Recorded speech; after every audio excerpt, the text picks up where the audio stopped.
Llevando a cabo esta sesión reservada, nosotros vamos a ir a lo que es en estos momentos la Comisión de Constitución. Vamos a dar pase entonces a lo que viene en estos momentos debatiéndose y tiene que ver con la reforma del sistema judicial. Adelante, por favor. Ahí se genera una contabilidad de favores y que desde Lima no se puede evaluar. Además hay que tener en cuenta que estamos hablando de 6.200 fiscales y cerca de 3.000 jueces, es decir, 9.000 magistrados. 9.000 magistrados que deben ser evaluados en 7 años, deben ser ratificados en 7 años. Si ustedes hacen la matemática, van a darse cuenta que esto no es posible. En el supuesto que los miembros del Consejo Nacional de la Magistratura no falten nunca, trabajen siempre, que nunca viajen, que nunca vayan a un evento protocolar o público, si trabajaran todos los días y solo se dedicaran a eso, no podrían evaluar a los 9.200 magistrados, porque son 9.200 magistrados. Por eso es que ustedes van a encontrar ese tipo de evaluaciones delivery.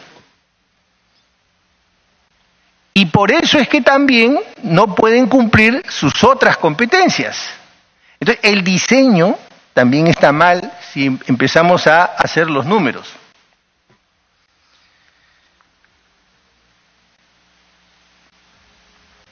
Por otro lado,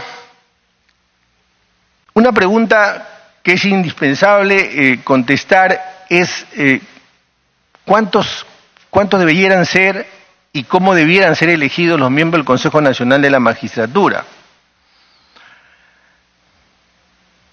He escuchado decir que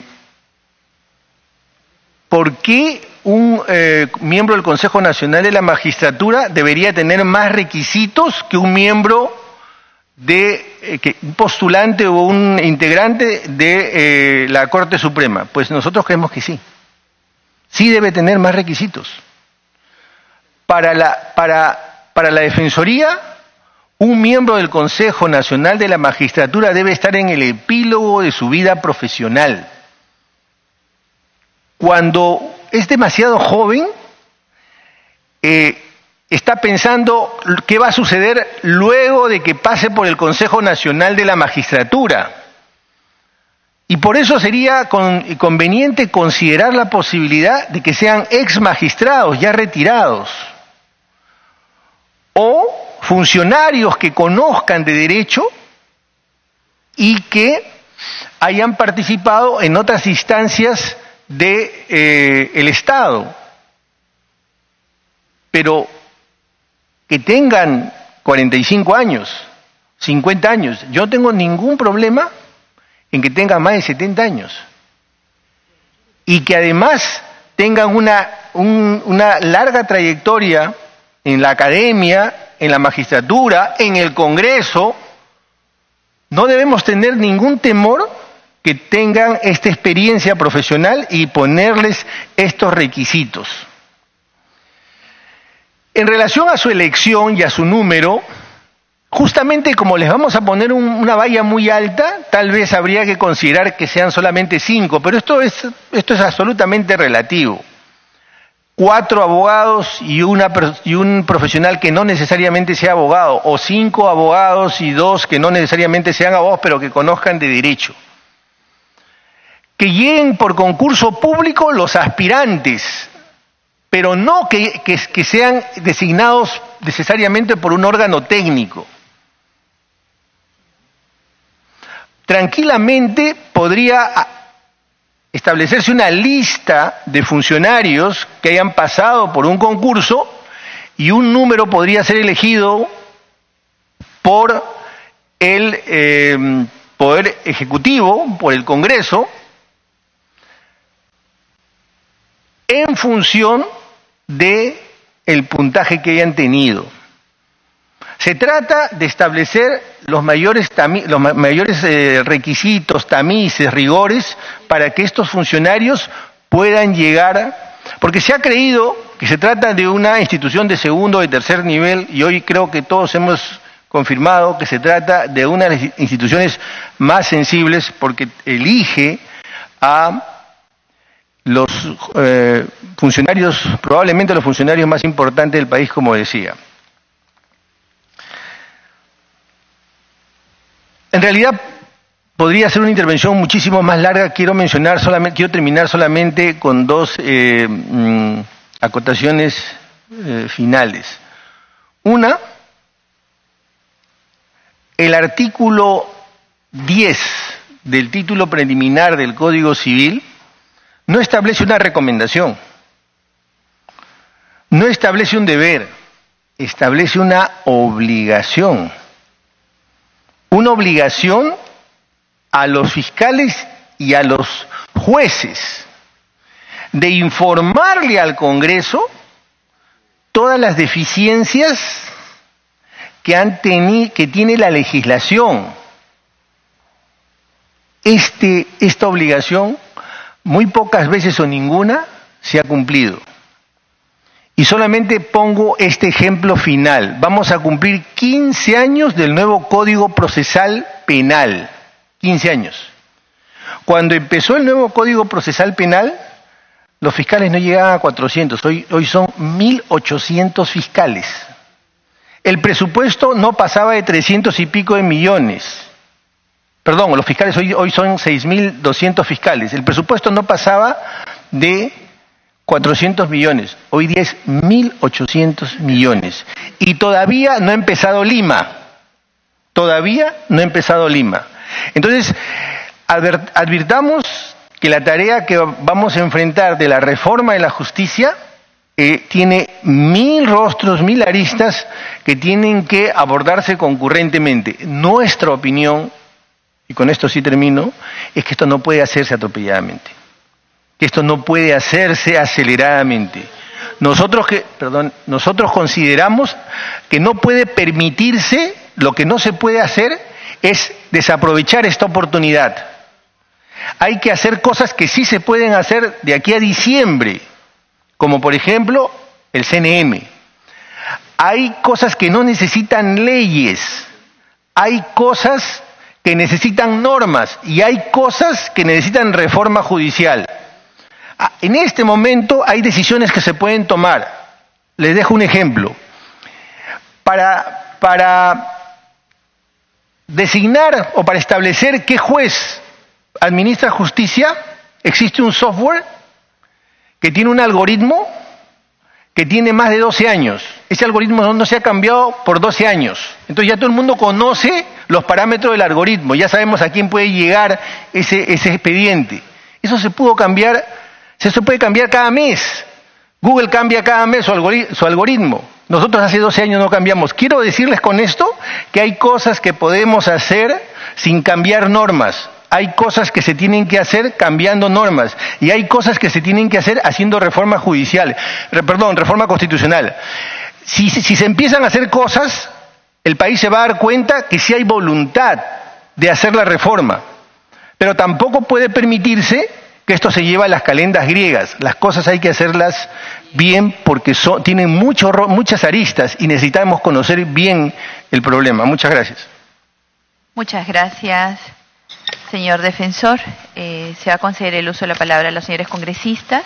La intervención de 3 congresistas y luego usted para que pueda aclarar las cuestiones que ellos planteen. Congresista Luz Salgado. Gracias, presidenta. Saludando al defensor del pueblo y agradeciéndole esa disposición a colaborar.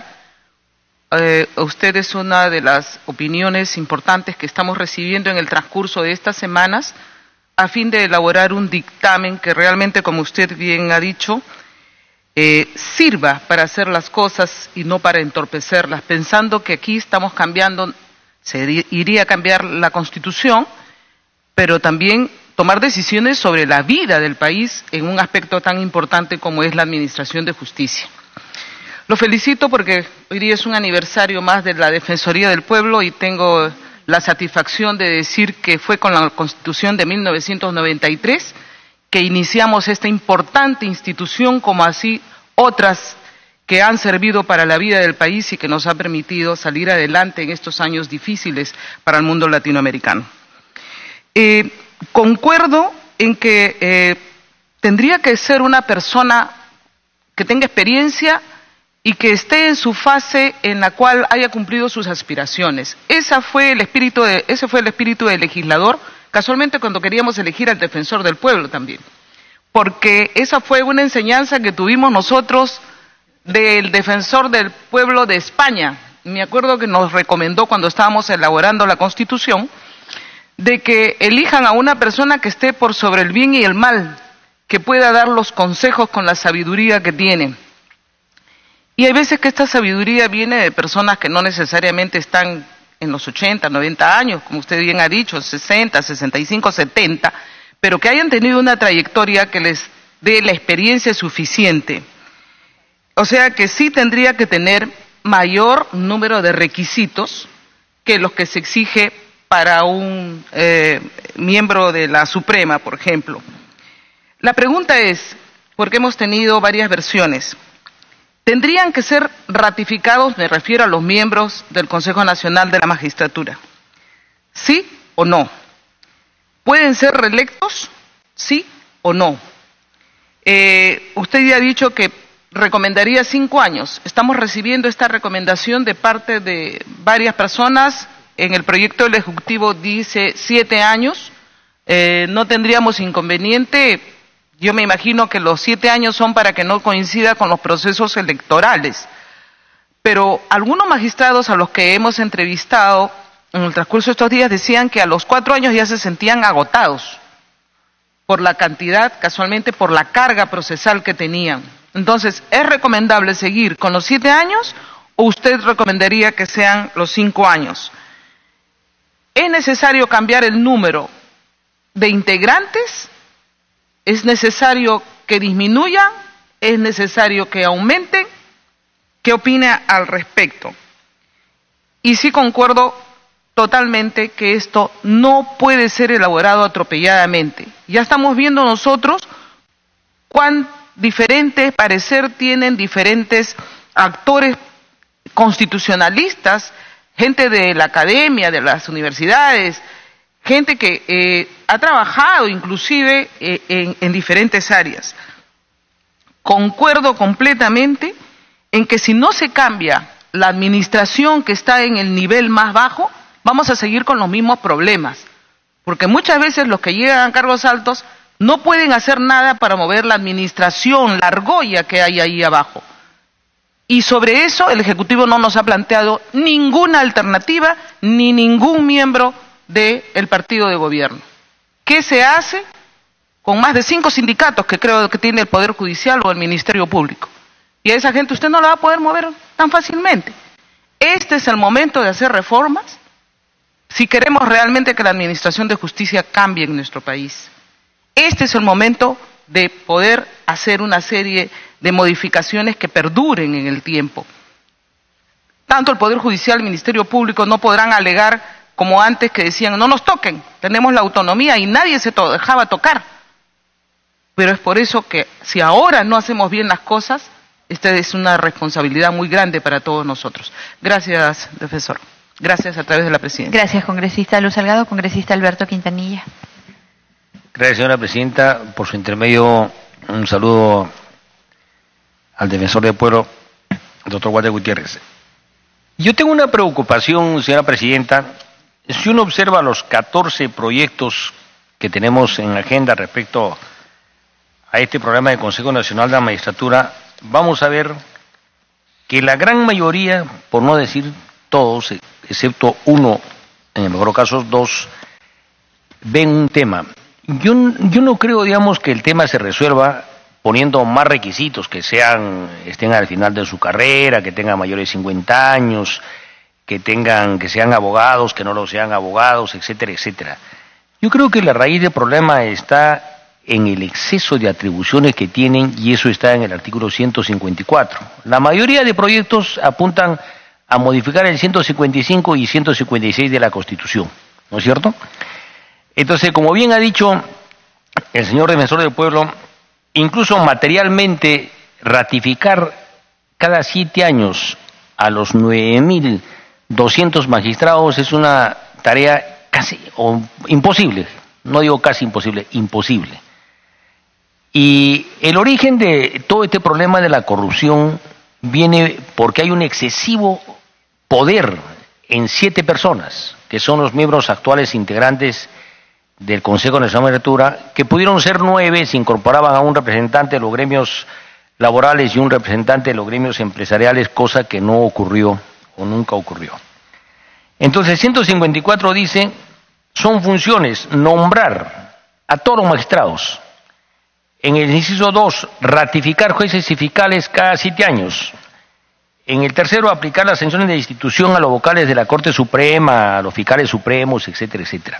Y adicionalmente en el 182 o 183 le dan la responsabilidad de nombrar al jefe de RENIEC y al jefe de la OMPE, al cual también pueden destituir. Entonces es demasiado poder. Yo creo que ahí deberíamos nosotros preocuparnos por el diseño constitucional y en mi opinión debería modificarse el 154. Por ejemplo, que se haga cargo el Consejo Nacional de la Magistratura del nombramiento, pero de la ratificación sea otro organismo y sean por mecanismos absolutamente predecibles. Por ejemplo, digamos el número de sentencias o resoluciones que han sido revocadas por instancia superior. Si un buen juez en el 90% o más no le es enmendada la plana, está actuando bien. Pero si tiene, digamos, 2 o 3, o bueno, un alto porcentaje, casi todas las resoluciones se las corrigen en instancia superior, es que algo anda mal, ¿no es cierto? Bueno, ahí hay que ver, digamos, también la calidad de las sentencias, porque si todas son sentencias de procesos sencillos, no habría problema. El problema es, digamos, cuando hay situaciones complejas. Entonces yo creo, digamos, que nosotros deberíamos preocuparnos por hacer un equilibrio en las funciones de este Consejo Nacional.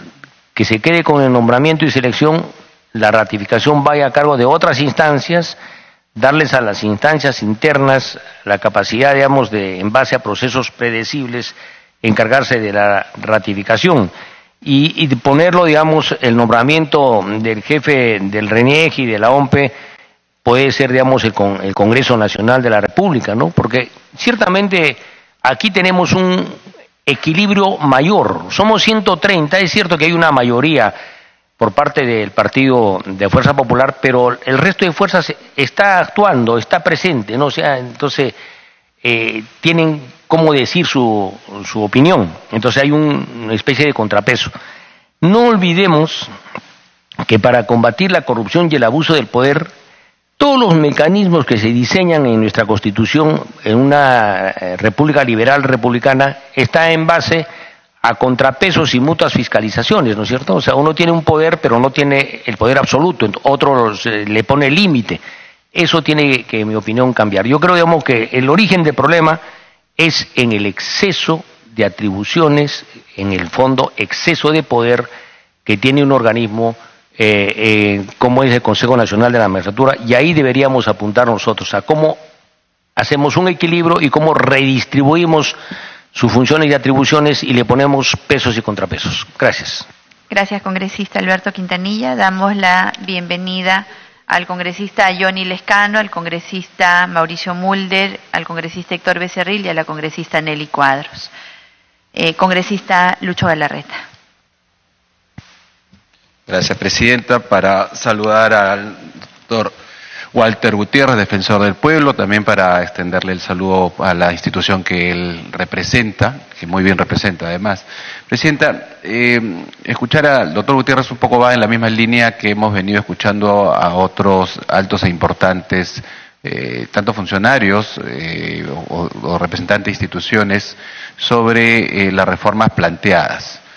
Y creo que estaba recordando en un momento el propio doctor Gutiérrez había señalado justamente más o menos algunos plazos en el tema del referéndum, hablaba de marzo y abril en el caso del tema político, me refiero a las reformas políticas. Y es importante, difícil, pero importante, que una persona desde afuera desapasionado del tema político, porque espero que nadie vaya a señalarlo, pues que esa es una opinión política la que hace el defensor, porque en otras veces hemos discrepado y en otras podemos coincidir, pero creo que ha mostrado una línea absolutamente objetiva, como digo, y a veces hasta discrepante con, por ejemplo, con quien habla en algunos temas, y creo que de eso se trata la institucionalidad. Yo creo, Presidenta, en este caso, mi inquietud al doctor Gutiérrez está en algo que lo ha dicho, creo que muy claramente hoy día. Es un gran momento, por eso digo, voy a tratar de desapasionarnos de los temas políticos, porque el tema de fondo es un gran momento para hacer una gran reforma. Es decir, una reforma en la que, por ejemplo, hoy día entra un actor importante. Hasta la semana pasada, creo, con mucha lógica, todos los parlamentarios de diferentes grupos señalábamos hasta cuáles deberían ser los requisitos para entrar a la carrera judicial. Sé que estamos en el tema del Consejo Nacional de Magistratura específicamente, pero hay temas adicionales en los temas relacionados a si la academia se puede volver como lo que es la academia diplomática, es decir, que no solamente pasan los que voluntariamente quieren para tener una estrella adicional o un sello adicional, sino que realmente es un requisito, etcétera. Pero hoy día vemos también, claro, los otros operadores de justicia, ¿no? Si no miramos a los operadores de justicia, a los que se refería también el doctor Gutiérrez, que son una gran cantidad de trabajadores, funcionarios, secretarios, etcétera, entonces la reforma puede quedar incompleta. Y eso es la primera idea que quiero trasladar, que tenemos que correr, ojo, para dejarlo claro. Felizmente ahorita casi la mayoría está en la otra sala, lamentablemente viendo, me imagino, y con todo derecho, la parte de la subcomisión, pero para dejarlo claro a la opinión pública a través de los medios. O sea, el hecho de decir que hay que hacerlo bien no quiere decir que no lo hagamos ni que hay que demorarlo. También lo ha dicho el doctor Gutiérrez, hay que hacer de manera acelerada, pero de la manera más responsable posible. La inquietud para mí para el Consejo Nacional de Magistratura, porque mucho se ha criticado la estructura, y ojo, estoy preguntando, no estoy diciendo que esté de acuerdo con la estructura actual ni tampoco en desacuerdo. Ahora, este es un tema que no viene de ahora, ¿no? Hoy día tenemos una situación lamentable, vergonzosa, hay unos audios obviamente en algunos casos repugnables, en otros casos son inocuos, en fin, pero en general hay un tema claro, pero que por lo menos todos los que estamos acá sabemos que eso venía desde mucho antes. Es decir, el Consejo Nacional de Magistratura, compuesto por otros señores anteriores, no era menos cuestionado que este. O sea, no habían audios, pero no era tan menos cuestionado que este. No es como decir la corrupción se destapó cuando se vio el primer Vladivideo, como si no hubiera corrupción antes. Entonces, el tema es, si nosotros para hacer una reforma, y la pregunta directa es porque creemos en la exposición del señor Defensor del Pueblo, que el modelo actual ha fracasado, es decir, ha fracasado por la composición, por la forma de elegir, porque otras cosas son las personas que lo conforman, ¿no? Yo sí considero que el tema de los profesionales de derecho, para mí, con todo respeto a los demás, es importante. No sé si en su totalidad, pero por lo menos de alguna manera algo más vinculado al derecho. Por ejemplo, en el TC, que también debería ser parte de toda una revisión para adelante, la propia OMP, etcétera. Muchos se hablan de que al ser todos muy abogados, a veces no hay una visión económica de algunos temas que vienen a materia de TC, ¿no? Y eso es también parte de una reforma. Pero en materia del Consejo Nacional de Magistratura, que obviamente va a evaluar el comportamiento y además la evaluación para acceder a la carrera judicial, no sé si tenemos claro por el lado de la presentación de nuestro Defensor del Pueblo si considera que el modelo ha fracasado, porque ese es el primer punto, el punto de partida. Si ha fracasado el modelo, entonces ¿cuál es el otro modelo? O ha fracasado, digamos, desde el nacimiento de quienes, cómo ingresamos a una carrera de derecho, cómo han pululado, cómo se ha generado facultades de derecho sin ninguna consideración, o sea, de quienes estudiamos derecho hace 20 años y quienes estudiaron hace 40 años, estoy seguro que no, es muy distinto a como hoy día se estudia, y entonces el rigor que se usa para poder terminar una carrera. En algunos países, por ejemplo, uno tiene que ser tercio superior para ejercer determinados cargos públicos hasta en materia de medicina. Entonces, el Consejo Nacional de Magistratura, presidente, a través suyo, ya podemos dar por agotado el modelo que surgió durante muchos años, la participación de la llamada sociedad civil, ¿no? Porque ahora he visto que varios colegios profesionales están, con todo derecho obviamente, tomando la decisión de ver un tema de firmas, pero lo primero que hay que ver es a quién colocan ellos en el Consejo Nacional de Magistratura, porque vienen por el Colegio de Profesionales algunos representantes. Entonces, no sé si hemos quedado claro desde el expositor que hemos tenido hoy día que el modelo se agotó. Esa es mi primera inquietud. Y la segunda, si el modelo se agotó, finalmente, ¿cómo nosotros, digamos, como reforma, que creo que es la primera que estamos, y va a salir porque es la que estamos más avanzados en esta materia, podríamos ver filtros, solamente los filtros académicos, por ejemplo, ¿no? Voy a saltarme a través suyo, presidente, pidiendo disculpas al defensor, pero por ejemplo, si uno pone ejemplos de otras instituciones, vamos, el FBI, pues, ¿no? Por decir, uno revisa, y con todo respeto a los jueces, uno revisa hasta antecedentes familiares, situaciones, para saber quién llega pues a realmente o sea, por ejemplo, alguien del FBI, en determinadas instituciones, en algunos países, jamás llegaría si es que tiene antecedentes cuyos familiares han estado metidos en algún tema terrorista, en algún tema de banda criminalizada, etcétera. O sea, deberíamos llegar a un nivel, claro, no estoy diciendo cuáles serían los requisitos, pero algo de análisis ya de la persona como individuo que va por formar parte de una institución tan importante. No sé si en este debate y en esta reforma podría considerarse. Nada más, presidente. Gracias, congresista Galarreta. Señor defensor. Bueno, voy a tratar de responder todas las preguntas que se me han formulado. Perdón. Dijimos 3 congresistas y luego volvemos. Congresista Alcorte está en el siguiente grupo. Señor defensor. Sí, en relación a lo planteado por la congresista Luz Salgado, si son 5 o 6 años, en realidad eso podría tranquilamente ser 5, siempre y cuando la institucionalidad del país esté suficientemente fortalecida. El hecho de que busquemos que no coincida con las elecciones políticas no es que lo blinde, no es que garantice necesariamente la independencia. Yo no tengo problema en que sea 5 o sea 7, no, esta no es una preocupación particular de la Defensoría del Pueblo. Respecto a que si deben ser ratificados y o reelectos, empiezo por lo último.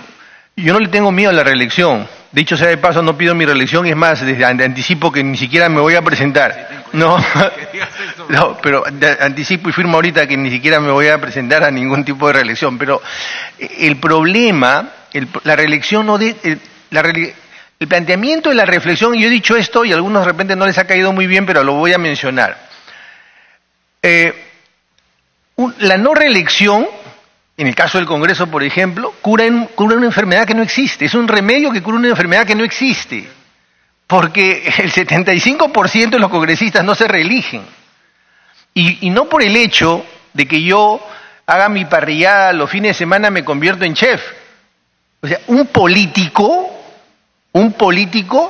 tiene que conocer lo que es la cosa pública, lo que es el acto legislativo, lo que es el Estado, y eso no se conoce de la noche a la mañana. Y utilizo esto para hablar también del Consejo Nacional de la Magistratura. Cuando uno sale de estudiar Derecho, 5 o 6 años, no es abogado. Todos los que somos abogados llegamos al mundo del derecho y luego de 10 o 15 años recién empezamos a ser abogados cuando conocemos todas las manifestaciones de los actos jurídicos, el acto administrativo, el acto jurisdiccional, el acto legislativo, el propio acto jurídico, los contratos u obligaciones. Entonces, no es posible creer que en 5 años uno va a incorporar, en el sentido de introducir el conocimiento de ámbitos tan complejos de la noche a la mañana. De manera que no debemos tener miedo respecto a las reelecciones. Eso debe compaginarse con el control, con la transparencia, para que a nivel de jueces, a nivel de magistrados o a nivel de otros funcionarios sí se pueda reelegir. El conocimiento, la experiencia, el derrotero que siguen los profesionales es fundamental no perderlo. De manera que a su pregunta, congresista, de si se pueden o no reelegir los miembros del CNM, yo no tendría ningún problema, siempre y cuando sean suficientemente controlados, siempre y cuando estemos hablando de instituciones transparentes. Y el mecanismo, bueno, es un mecanismo que podría evaluarse si es el Congreso, si es el Ejecutivo y el Congreso. Eso es un tema que se podría tranquilamente evaluar. Quisiera mencionar un tema que me parece también fundamental. Si nosotros queremos tener buenos jueces, necesitamos que los jueces no solamente conozcan las leyes. Miren lo que ha pasado con el caso de los chilenos, esta pareja chilena. Jueces, fiscales que desconocen una línea jurisprudencial, jueces, fiscales que desconocen convenios internacionales y se toman medidas absolutamente arbitrarias. Por eso es que en la evaluación de los jueces, el Consejo Nacional de la Magistratura debería estar obligado a evaluar en función de determinados indicadores. Uno de ellos es justamente el conocimiento de la jurisprudencia y uno de ellos es el conocimiento de los convenios internacionales.